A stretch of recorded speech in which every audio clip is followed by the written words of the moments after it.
তো গাইস দেখো কি হয়েছে, আমি খাবার খেতে বসেছিলাম, মা দেখি পট করে চিঙ্কিকে নিয়ে চলে এসছে। চিঙ্কি চিঙ্কি চিঙ্কি ও এখন চুলকাতে ব্যস্ত, সোফায় বসে আছে পুরো, এবার তাকিয়েছে।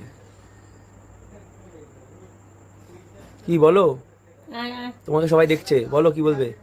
বলো আমার মাথায় চুল উঠে গেছে, দেখো আমার মাথায় এখন একটু চুল উঠেছে, দেখাচ্ছেও আবার চুল উঠেছে, খুব ভালো।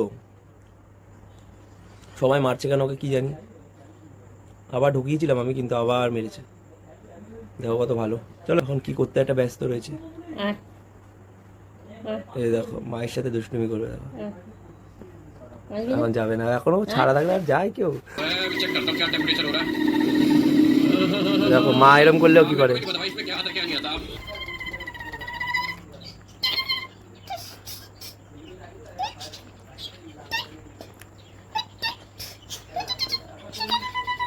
দেখো দেখো, চলো ওর মতো থাকুক, আমি ডিনার করি, সবাই ডিনার করে নিও, গুড নাইট।